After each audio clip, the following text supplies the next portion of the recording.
नमस्ते फ्रेंड्स, आपका स्वागत है मेरे इस यूट्यूब चैनल पर। आज हम लोग डिस्कस करेंगे बंधन बैंक। बंधन बैंक में क्या चल रहा है। काफ़ी टाइम से ये गिरते ही जा रहा है, गिरते ही जा रहा है। अगर आप ऊपर से निवेश हैं तो यहाँ पे क्या करना चाहिए, क्या फ्रेश इन्वेस्टमेंट का क्या अपॉर्चुनिटी है, कुछ एकोमोडेशन जोन में है नहीं है, क्या अगर ऊपर से लेके फंसे हैं तो क्या लॉस बुक करके निकल जाना चाहिए। पूरा समझने की कोशिश करेंगे, एवरीथिंग, इसका टेक्निकल भी और फंडामेंटल भी। तो चलिए फ्रेंड्स, शुरू करते हैं आज का ये टॉपिक बंधन बैंक में। तो पहले मैं बंधन बैंक का कारोबार क्या है, बिजनेस क्या करता है, उसको आपको रेकमेंड करूंगा। पहले आप वो जाके देखिए, सीखिए पहले, देन आप निवेश का मन बनाइए। तो जैसे ये सज्जन को आप देख सकते हैं, ये है mister CS Ghosh, MD and CEO बंधन बैंक। ठीक है। तो आप अगर साइट में जाएंगे, वेबसाइट में इनका, तो काफ़ी कुछ आपको देखने के लिए मिलेगा, सीखने के लिए मिलेगा। तो इतना करोड़ का कस्टमर है, बैंकिंग आउटलेट लगभग इतना खुला हुआ है। ठीक है। ATM वगैरह इतना खुला हुआ है और CSR प्रोग्राम 19 लाख से भी ज़्यादा चल रहा है। ये देख सकते हैं इनका दादा ट्रस्टेड बैंक, गांगुली जी का फोटो दिया हुआ है यहाँ, सौरभ गांगुली। तो ये भी इनका ब्रांड एम्बेसडर है। ठीक है। फिर ये देख सकते हैं इनका इस कैसे जर्नी रहा है, आवर स्टोरी। तो ये जो कह रहा है स्टोरी इनका, देख सकते हैं कि 90s का दशक में when Chandrashekhar Ghosh observe the Kolkata small time traders. ठीक है। उस टाइम में बिजनेस वगैरह में प्रॉब्लम होता था, उनको बहुत हाई इंटरेस्ट में लोन मिलता था ट्रेडिशनल मनी लेंडर्स से।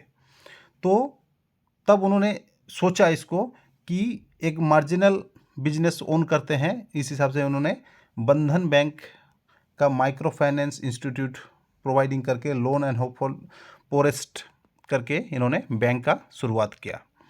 In a decade and half, Bandhan made a history by transforming into a universal bank that serves all socio-economic section across the country. Today, Bandhan Bank has a truly expanded, but its mission to remains the same: build financially inclusive India. Most of the sector का business जो है इनका eastern part of the country आता है, जिनमें West Bengal and Assam belong करता है। 50% का आसपास का बिजनेस उधर से आता है इनका। तो इनका जर्नी कैसे रहा ये देख सकते हैं आप। जैसे 2001 से शुरुआत हुआ, तो society that institute financial inclusion, women empowerment through sustainable livelihood creation, started micro finance operation in rural Bengal. ठीक है। देन आप देख सकते हैं कि NBFC का लाइसेंस लिया इन्होंने 2006 में, प्राइवेट लिमिटेड करके। फिर 2009 में इन्होंने और एक माइलस्टोन अचीव किया। ठीक है। Portfolio was transferred from society to NBFC। ठीक है। फिर 2010 में और एक माइलस्टोन अचीव किया इन्होंने कि माइक्रो फाइनेंस इंस्टीट्यूशन बन गया। 2015 में देखिए बंधन bank started operation against universal bank. August 2023 it become first micro finance company in India in universal banking. ठीक है। तो जर्नी बहुत ही अच्छा रहा है इनका। 2018 में देख सकते हैं listing itself in Bandhan bank emerge as a 8th most valuable bank, basic market capitalisation. ठीक है। 2018 में फिर अपने आप को लिस्ट किया मार्केट में। फिर 2019 में देख सकते हैं कि HDFC से इन्होंने गड़ा फाइनेंस को एक्वायर किया था। ठीक है। ये पहले HDFC बैंक लिमिटेड का सब्सिडरी था, देन इसने बंधन बैंक ने इसको एक्वायर किया। फिर 2020 में bank setup 1000 bank branch and 4000 bank outlet. तो कंटिन्यू इनका ग्रोथ चल रहा था। देन अचानक से आता है पैंडमिक, और पैंडमिक इस बैंक का ऊपर, पूरा सेक्टर के ऊपर बहुत ही हावी हुआ है, और अभी तक भी उसका गिरफ्त से अभी तक पूरी तरह से बाहर नहीं आ पाया है। जैसे आज देख सकते हैं कि बंधन बैंक 2008 में 208 रुपीज़ में ट्रेड कर रहा है। ठीक है। 2% ऊपर चला है। तो जैसे हमने बताया कि 2014 में देखिए यहाँ दिखा रहा है कि इनकॉर्पोरेट हुआ है, बंधन बैंक का बारे में दिया है कॉमर्शियल बैंक में। ठीक है। पैन इंडिया प्रेजेंस कर रहा है धीरे धीरे, लेकिन most of the part eastern part से ही आता है इनका बिजनेस। देन आप देख सकते हैं इसका करंट प्राइस। तो करंट मार्केट प्राइस 208 रुपये जैसे बताया, मार्केट कैप है 30,000 करोड़ का आसपास। ईयरली हाई 272 और ईयरली लो जो है ये है 182। स्टॉक पी 11 का आसपास, ठीक है। डिविडेंड मामूली सा है 1% से नीचे। ROC ROE कमी है, फेस वैल्यू 10 है। इन फ्यूचर अगर मर्जर होता है, बोनस देता है तो आपको स्टॉक ज़्यादा मिलेगा। स्टॉक का जर्नी आप देख सकते हैं, कंटिन्यू लाइफ टाइम हाई 750 का आसपास लगाया था, उसका बाद कंटिन्यू गिरते गिरते गिरते गिरते 200 का आसपास, और कोविड का टाइम में ये लो बनाया था लगभग 180 का आसपास, 150 का आसपास मान लीजिए। तो काफ़ी तेज़ी से गिरा और आज तक रिकवरी ठीक से हुआ नहीं है। मीडियन पी देख रहे हैं आप 22 का आसपास, और अभी करंटली चल रहा है ये 10 का आसपास। तो पी भी काफ़ी कम हुआ है। सेक्टर पीयर कंपैरिजन आप देख सकते हैं कि बंधन बैंक का 11 का पी चल रहा है, ठीक है, और 33,000 करोड़ का मार्केट कैप है। सारे में से सस्ता है और मार्केट कैप में भी सबसे लोएस्ट। अगर हम इनका क्वार्टरली रिजल्ट देखते हैं तो क्वार्टरली रिजल्ट में आप देखिए रेवेन्यू कंटिन्यू बढ़ रहा है, ठीक है, इंटरेस्ट ज़्यादा पे कर रहा है, एक्सपेंस भी बढ़ रहा है साथ साथ, और जो प्रॉफिट है, प्रॉफिट भी इंक्रीज़ हो रहा है धीरे धीरे, ठीक है। प्रॉफिट बिफोर टैक्स 971, ये भी बढ़ा हुआ है। नेट प्रॉफिट जो है 733, ये एक अच्छी बात है कि प्रॉफिट बढ़ रहा है। अर्निंग पर शेयर 4 रुपये का आसपास ही चल रहा है, ज़्यादा ग्रोथ नहीं है। ग्रॉस एनपीए देख सकते हैं कि 7% का आसपास, अभी भी ग्रॉस एनपीए कम नहीं हुआ। नेट एनपीए हालांकि 17% था, उसका बाद धीरे धीरे कम होते 2.8 2.21, ये भी कम हुआ है लेकिन उस हिसाब से कम नहीं हुआ है जिस हिसाब से होना चाहिए। देन आप देख सकते हैं इनका profit and loss. Profit and loss में भी पहले तो कोविड टाइम में अच्छा फाइनेंशियल लॉस हुआ था, देन अभी थोड़ा थोड़ा प्रॉफिट में आ रहा है। तो profit before tax, net profit सब कुछ पॉजिटिव में आ गया है अभी, और अर्निंग पर शेयर भी इंक्रीज़ हुआ है 13 रुपये से 18 रुपया, ठीक है। तो पॉजिटिव इंडिकेट मिलने लगा है अभी धीरे धीरे। कंपाउंडेड सेल्स ग्रोथ ठीक है, कंपाउंडेड प्रॉफिट ग्रोथ माइनस में चल रहा है क्योंकि पूरा इंडस्ट्री हिट हुआ था। स्टॉक CAGR भी कुछ खास नहीं दिख रहा है, नेगेटिव में ही है, और रिटर्न ऑन इक्विटी लगभग ठीक है। अगर शेयर होल्डिंग पैटर्न आप देखेंगे कि प्रोमोटर ने 39% का आसपास का होल्ड रखा है, अभी कोई बेच के नहीं निकल रहा है। देन FI ने 32-34 FI बढ़ा रहा है।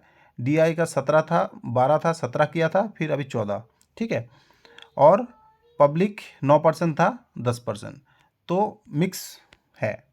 वन डे में जैसे आप देख रहे हैं कि आज 2% का ऊपर चला है ये, तो इसलिए हाई दिख रहा है। अगर आप एक महीना का चार्ट देखेंगे तो 6% 7% का आसपास गिरा हुआ है, और अगर आप 1 ईयर का देखेंगे तो 9% का आसपास गिरा हुआ है। देन अगर आप मैक्सिमम चार्ट देखेंगे तो यहाँ पे देख रहे हैं कि अभी भी आपको 55% से भी ज़्यादा गिरावट दिख रहा है। अगर आप रेवेन्यू ब्रेकअप देखेंगे तो रेवेन्यू आप देखिए ईयर ऑन ईयर बढ़ रहा है, ऑपरेटिंग एक्सपेंस बढ़ रहा है, नेट इनकम भी बढ़ रहा है, नेट मार्जिन भी बढ़ रहा है, अर्निंग पर शेयर भी ग्रोथ हुआ है, ठीक है।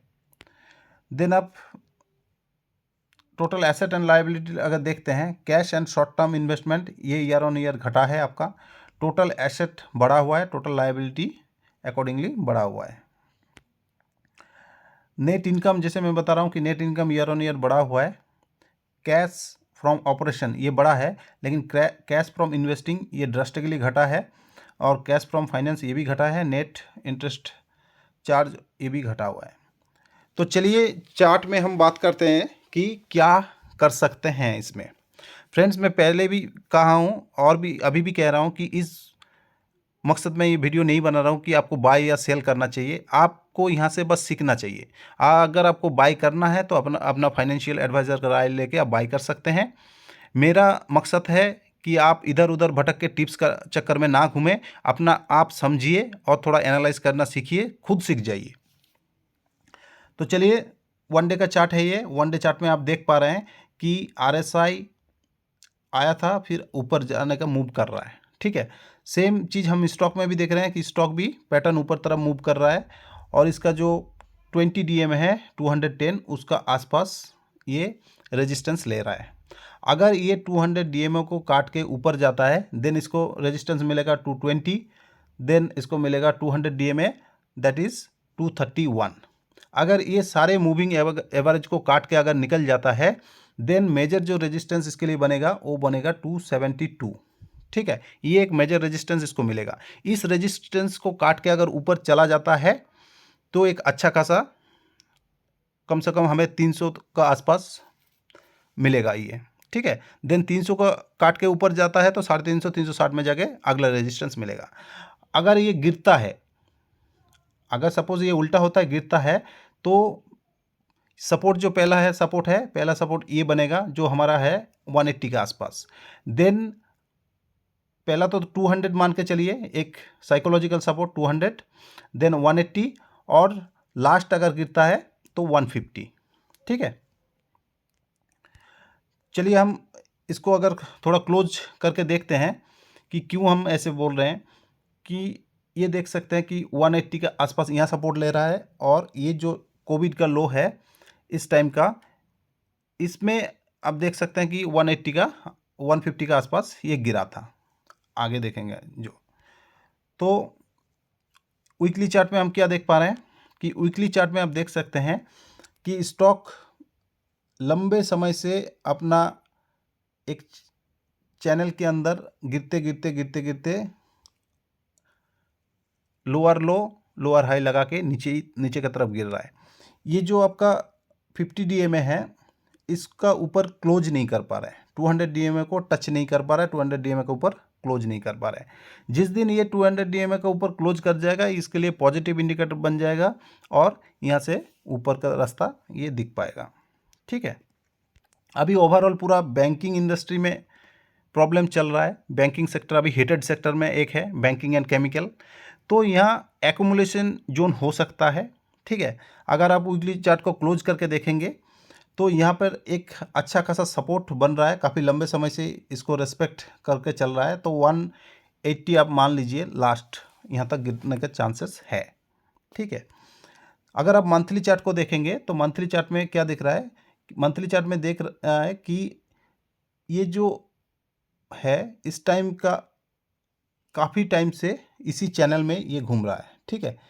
नीचे का तरफ ये चैनल और ऊपर का तरफ ये चैनल, ये चैनल अभी बन गया है एक्यूमुलेशन जोन। काफ़ी टाइम से इसी चैनल के अंदर जा रहा है, ऊपर का तरफ इधर, नीचे का तरफ इधर, ठीक है। बियर्स एंड बुल्स का फाइट चल रहा है, तो बियर्स अभी हावी है, इसलिए स्टॉक ज़्यादा नहीं चल रहा है। तो अगर आप ऊपर से फंसे हैं, अगर मान लीजिए कि आप ऊपर स्टॉक चल रहा था ले लिए, तो आपको क्या करना चाहिए। मैं होता तो क्या करता, इस पर्सपेक्टिव में मैं आपको समझा रहा हूँ। अगर मैं ऊपर ले लिया तो मेरे को समझना पड़ेगा क्या मैं इसमें ट्रेडर हूँ या इन्वेस्टर हूँ। अगर मैं ट्रेडर हूँ तो शॉर्ट टर्म में मैं तो बेच के निकलता, लेकिन मैं इन्वेस्टर हूँ और यह इस गिरावट में भी मैंने होल्ड किया और अभी भी आज तक भी होल्ड कर रहा हूँ, तो मैं इसको अभी होल्ड करूँगा। जितना गिरना था वो गिर गया, इससे ज़्यादा कुछ गिरना नहीं है।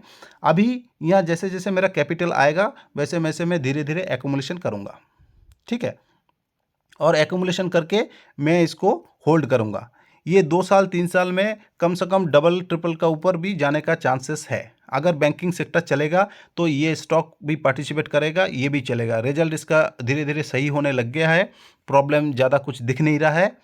तो नीचे का तरफ जैसे मैंने बताया सपोर्ट कहाँ लेगा और रेजिस्टेंस ऊपर का तरफ कहाँ लेगा।